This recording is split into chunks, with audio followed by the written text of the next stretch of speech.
Pada sesi ini, kita akan membahas mengenai studi kelayakan. Studi kelayakan adalah proses untuk menentukan apakah sebuah ide bisnis layak untuk dieksekusi dan dapat memberikan hasil yang baik. Mengapa Anda perlu melakukan studi kelayakan? Studi kelayakan memungkinkan Anda untuk menguji kelayakan dari ide bisnis tertentu dan melakukan revisi yang diperlukan. Hal ini akan mengurangi resiko Anda dalam memulai suatu bisnis yang tidak menguntungkan. Dalam melakukan suatu studi kelayakan, Anda harus melakukan baik primary research dan secondary research. Primary research adalah riset yang Anda lakukan sendiri melalui wawancara para ahli di industri yang bersangkutan, mendapatkan masukan dari prospektif pelanggan, melakukan focus group, dan menyebarkan survei. Secondary research adalah mempelajari data yang sudah dikumpulkan oleh pihak lain, seperti data yang diperoleh dari riset industri, sensus, proyeksi yang disiapkan oleh analis, serta data-data lain yang diperoleh dari internet melalui Google. Studi kelayakan memiliki 4 komponen utama. Yang pertama adalah analisa kelayakan produk, yang kedua adalah analisa kelayakan industri, ketiga adalah analisa kelayakan manajemen, dan yang terakhir adalah analisa kelayakan finansial. Marilah kita bahas komponen yang pertama, yaitu analisa kelayakan produk. Analisa ini adalah melakukan penilaian terhadap keseluruhan daya jual dari produk yang akan dikembangkan. Ada 2 komponen dalam analisa kelayakan produk, yaitu kebutuhan akan produk dan daya tarik dari produk yang bersangkutan. Kebutuhan akan produk. Komponen pertama dalam analisa ini adalah untuk menegaskan bahwa produk yang dikembangkan itu benar-benar dibutuhkan oleh masyarakat. Beberapa pertanyaan yang perlu Anda ajukan dalam tahap ini adalah: apakah produk itu masuk akal? Apakah pelanggan akan tertarik? Apakah produk memecahkan sebuah masalah? Apakah waktunya tepat untuk memperkenalkan produk ke pasaran? Apakah ada kekurangan fatal atau konsep dari rancangannya? Salah satu cara untuk melihat kebutuhan akan produk adalah dengan sebuah uji konsep. Uji konsep meliputi penyusunan konsep produk yang memberikan penjelasan awal dari sebuah ide produk kepada para ahli industri dan calon pelanggan untuk mengumpulkan umpan balik dari mereka.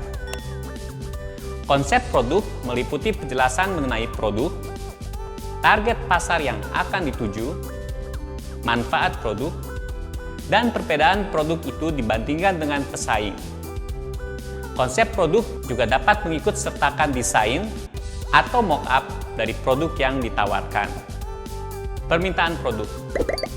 Komponen kedua dari analisa kelayakan produk adalah menentukan apakah cukup ada permintaan akan produk tersebut. Ada 2 teknik yang dapat dipakai untuk melakukan analisa ini, yaitu survei minat beli. Survei minat beli adalah sebuah alat yang dapat digunakan untuk mengukur ketertarikan calon pelanggan untuk membeli produk Anda. Survei ini terdiri dari konsep produk dan pertanyaan-pertanyaan survei, termasuk pertanyaan mengenai minat beli dan berapa harga yang bersedia dibayarkan oleh calon pelanggan. Survei ini harus didistribusikan pada paling sedikit 100 sampai 500 pelanggan potensial. Kemudian adalah riset internet.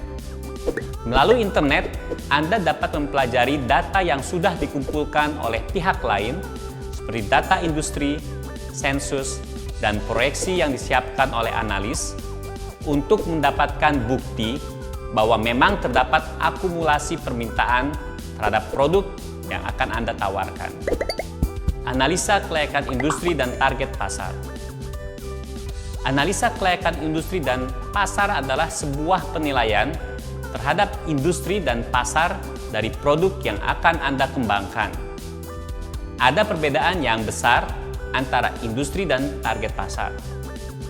industri adalah sekumpulan perusahaan yang memproduksi produk yang serupa seperti komputer, mainan anak-anak, dan pesawat terbang. Target pasar suatu perusahaan adalah bagian terbatas dari industri perusahaan tersebut yang ingin diperoleh oleh perusahaan yang bersangkutan. Kebanyakan perusahaan tidak mencoba melayani seluruh industri. Mereka lebih memilih target pasar yang spesifik dan berusaha melayani target itu sebaik mungkin.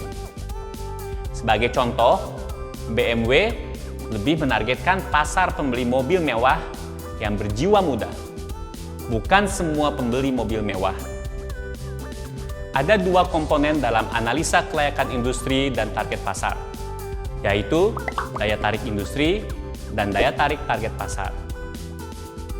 Dalam melakukan analisa daya tarik industri, Anda harus menilai apakah industri tersebut memiliki karakteristik menarik yang antara lain sebagai berikut. Masih muda dan berkembang, menjual produk yang harus dimiliki dan bukan yang ingin dimiliki, mempunyai margin operasi yang tinggi. Pada analisa daya tarik target pasar, Anda harus berusaha menemukan target pasar yang paling menarik, yaitu target pasar yang cukup besar untuk bisnis yang dikembangkan, namun cukup kecil untuk menghindari persaingan dengan kompetitor besar. Setidaknya, sampai perusahaan Anda bertumbuh dan memiliki lebih banyak sumber daya. Dengan memfokuskan diri kepada target pasar tertentu, Anda dapat menghindari kompetisi yang berat dengan pemimpin dalam industri tersebut, sehingga Anda bisa lebih fokus melayani target pasar yang lebih spesifik dan kecil dengan lebih baik. Komponen ketiga dari studi kelayakan adalah analisa kelayakan organisasi. Analisa ini dilakukan untuk menentukan apakah Anda beserta tim yang Anda miliki mempunyai keahlian dan pengalaman yang memadai, serta sumber daya yang cukup untuk meluncurkan bisnis dengan sukses. Komponen yang keempat dari studi kelayakan adalah analisa kelayakan finansial. Dalam analisa kelayakan finansial, masalah yang paling penting untuk dipertimbangkan adalah sebagai berikut. Yang pertama, jumlah dana yang dibutuhkan untuk memulai usaha. Isu pertama yang perlu diperhatikan adalah jumlah dana yang dibutuhkan untuk dapat mencapai penjualan pertama atau traksi yang cukup besar untuk menarik investor. Jumlah ini adalah dana yang harus Anda persiapkan untuk menutupi biaya dan pengeluaran yang dibutuhkan ketika bisnis dimulai dan berjalan. Setelah menentukan jumlah dana yang dibutuhkan, Anda harus menjelaskan dari mana dana tersebut akan diperoleh. Kedua, performa keuangan dari bisnis serupa.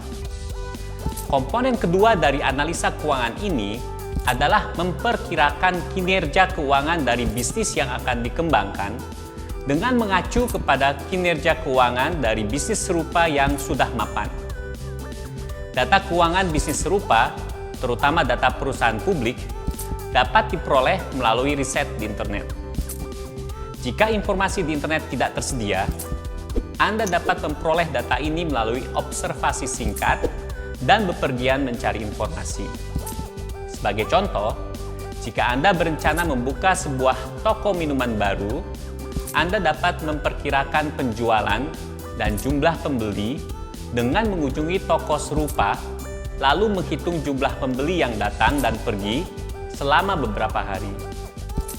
Yang ketiga adalah daya tarik keuangan keseluruhan dari bisnis yang akan dikembangkan. Evaluasi ini terutama dilakukan berdasarkan pada proyeksi penjualan dan tingkat keuntungan.